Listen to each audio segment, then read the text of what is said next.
boy Damian Sparks. You already know it's your girl FACEOFF. Man, DJ E Nice, aka Mr. Why Not. Puma and Sassy in the building. We about to get greasy with y'all. Hey. We out here. Sipping on some fine grapes. For y'all who was trying to tune in, y'all saw we had some technical difficulties, but we brought it to the couch. That's and you know the Reject Show always bring it to y'all correct. We definitely apologize Puma. for that. It was like, Yo, Puma. You one of the most hated dudes in America right now, bro. Yeah. shout out to Puma for being the villain. Man, like, you know, like my Joker's laugh. That's like, make people like, I hate him. It's crazy. I actually had a little chance to interview them in the back. So I'm gonna let Damien take over. She doesn't hate me no more. Nah, but you know, I'm still gonna ask those questions She doesn't for hate my me no more. viewers. Black Ink Crew. Thank you. You guys, now, did y'all get together on the show, or did y'all know each other before the show? Before the show, right before the show. Well, he was already actually I was working there. on the show, like, I to get was, the show. yeah, like the way it was. I was there way before, like, I think pretty much everybody was in there. The only other person that was really in there in the beginning, towards the beginning, was like C's, where he was just a tattoo artist thing. And then we got the show, and when we first did it, it was just us dudes, you know what I mean? So then they needed females, and we went out the way, and I knew Sassy already through like partying and being in the life, and we were always just really cool, so I told her to come by, and me and her just talking where we usually talk. And you do tattoo? Nah, we were just homies, but the producers just heard us talking, and he was like, "It's your friend like that?" Like that, we were like, I'm like, yeah, and like he was just intrigued by her, and she came, and then other people just came around, and then they added females to the group. And how long y'all been friends? Now? Now, it's almost like 4 or 5 years. Alright, so now, you have wifey, right? Yeah. You married? Yeah. Okay, y'all married. So, you knew Sassy before wifey? No. No. But no. They're but- just Big friends. girl. No. They're just Can I make it weird and freaky though? Yeah. Like, we're gonna make it weird and freaky though, right? 6 degrees of separation though, right? So I met her, but I knew my wife before, but my wife knew her before I knew her because she was best friends with one of her exes. Okay, because in the show, I mean, I saw wifey didn't want to say certain things in front of her because she didn't want to get back to you. I mean, I think that's on an aspect of like, How homies be.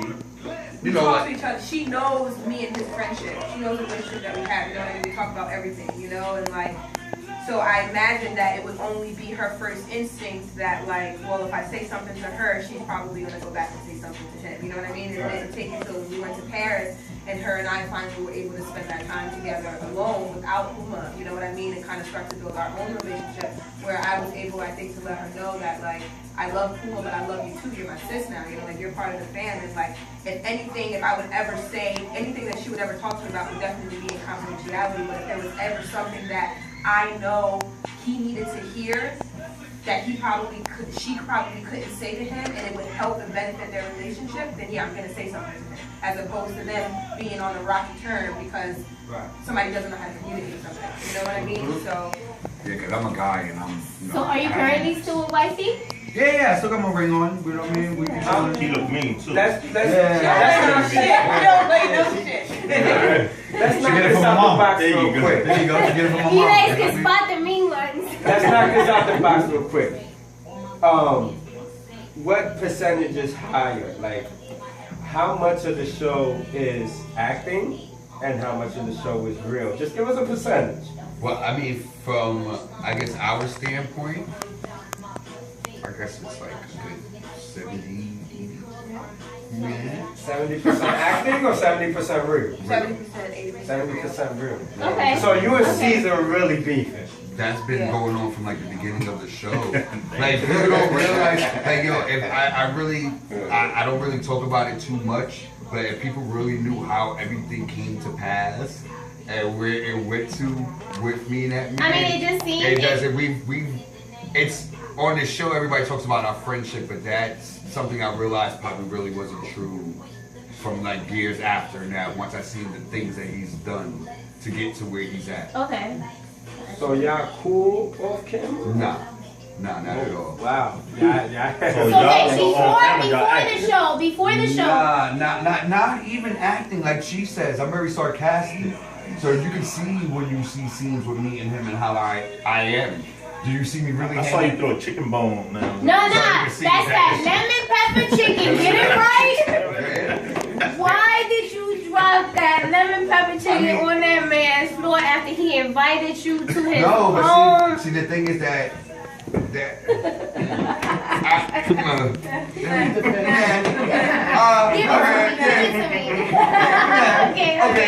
No, but what it is, if it wasn't, no, you can keep going, but what it is like, I would have dropped anything. If I had this cup in my hand, I would have dropped this. He told me, get the fuck out. And then you understand, it's like, but you gotta understand. You was acting a fool, though. I wasn't acting a fool, though. You gotta understand, I wasn't going to get hated. I was, these same people kind of came to my establishment without me even acknowledging them and inviting them at all, and came in and talked Black really? The 8124. same exact scenario happened in two different situations. The same very exact thing, besides him dropping the chicken wing on the floor.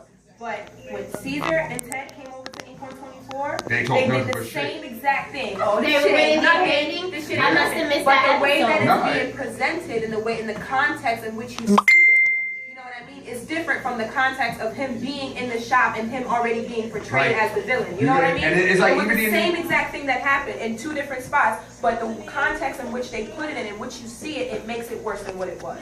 Let's make it clear. Let's make it clear, Puma. We got love for you, but we gotta attack you because you. It's all good. It's all good. I've been attacked all my life. It's all good.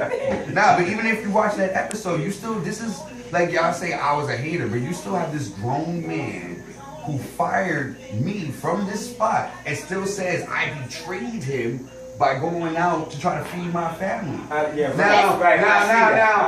if you let this man go and he can't be a DJ no more in this establishment, he goes to work at another radio station. He's still a DJ. Because he got to feed his family. Of course, definitely. You told, no, you're grown ass man. So you literally in that same episode that y'all watched. I agree with you. In that same episode y'all watched where y'all calling me a hater, he was literally saying this like, he betrayed me. He didn't want Ted to chill with you because you had your own shop. But I'm the biggest hater because I walked in making jokes about certain things that were true. They were caught on camera because obviously what he did at your shop wasn't caught on camera. No, it wasn't. It was last season. It was last season.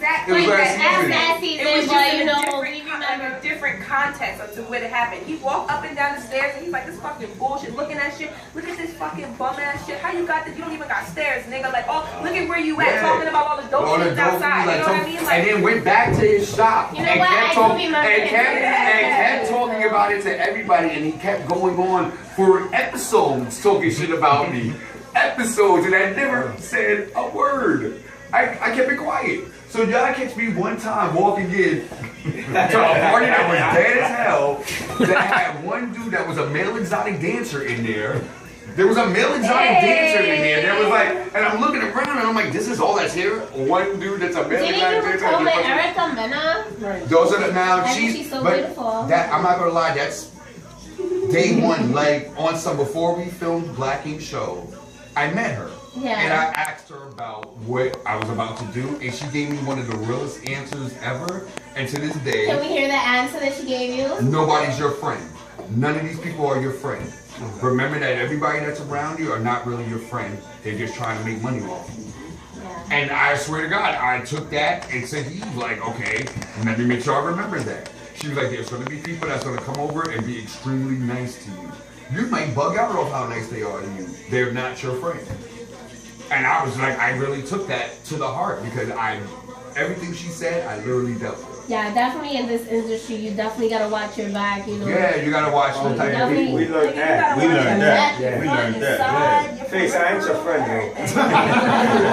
I fuck with you. Strictly business, homie. I've dealt with like some of the crazies, boy. Like me and Sassy, I've definitely met some crazy since this TV experience. Oh, yeah, I can imagine. My life was already bugged out, and then TV just made it a little bit more. So it made and then they put you on VH1 and got 10 times worse. On TV, they said Ink 124 doesn't belong to you.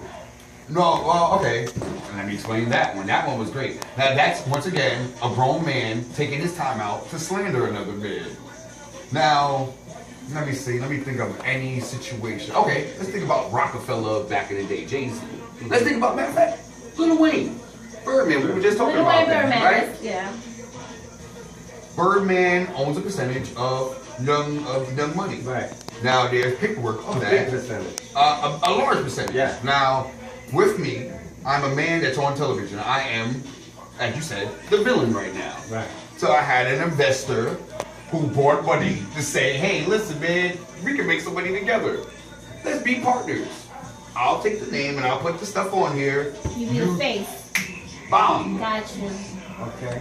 So Just like I still have paperwork. Like, Business deal. well, like not for nothing. Okay, well, Oh, you don't have to. You No, can no, just no, say, yeah. Come on, Listen, we don't have to. Let's just do it, just off the principle. So you could just feel special about it. Oh yeah, I-U-F-O-N-Y. Yeah, You know, shout out to that. Shout out to that. No, that's about shout out to my Now what's that say? Hold on.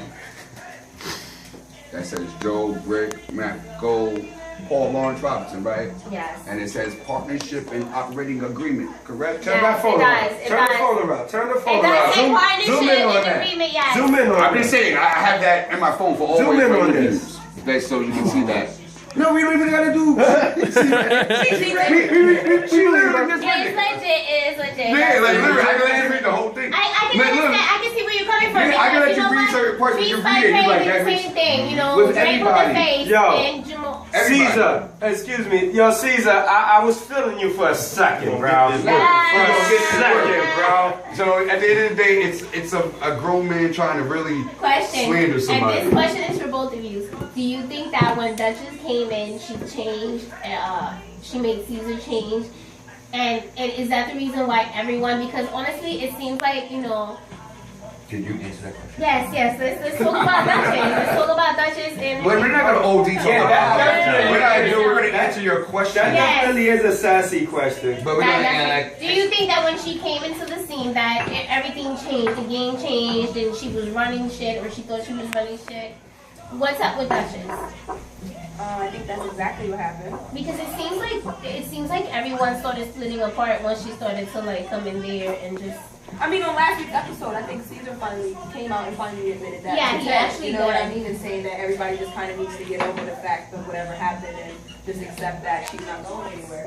And that's something that I've come to terms with a very long time ago. We were And in that's the Jamaica. reason why you're no You know what I longer... mean? Yeah, Like, I came to That's terms the with reason that. why You you're guys like are cool with Duchess? No, I'm sure. No? I heard you jump Duchess. You a lie.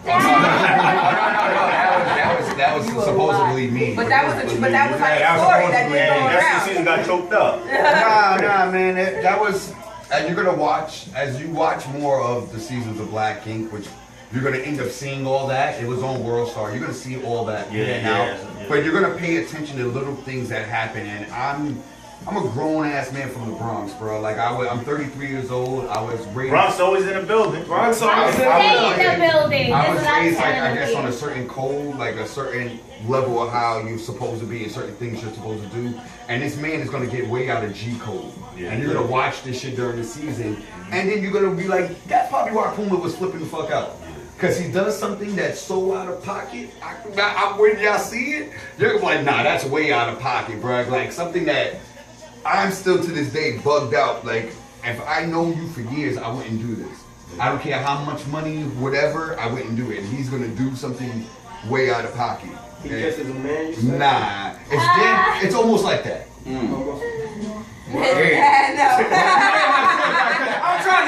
I'm trying to start shit here, but he just made my throat dry. Nah, Is that bad? it's when you see it, you're gonna see it, and you're like, that's probably what Puma was talking about because you got kids, Absolutely, I got 4. so you already know. You got like a popular girl. You're more likely no girls, boys. I got 2 girls, 2 boys. Okay, so you already know. So when you're not around, and your girl and you know your thing. Exactly. So imagine when you're not around and somebody does something out of pocket, how you gonna feel about that? Oh And they doing it wow. for camera. You heard it here on the Reject Show first, baby. We will see it. We You're will gonna see it, and you're gonna be like, wow. So is this season? So that makes Yeah, sense. y'all- 2 days like this you season, ain't never like gonna see it. April. No, you're gonna see it. You're No, gonna see it. they do this on camera like you ain't never gonna see Yeah, it. like I'm never gonna see it. And I found out, and it just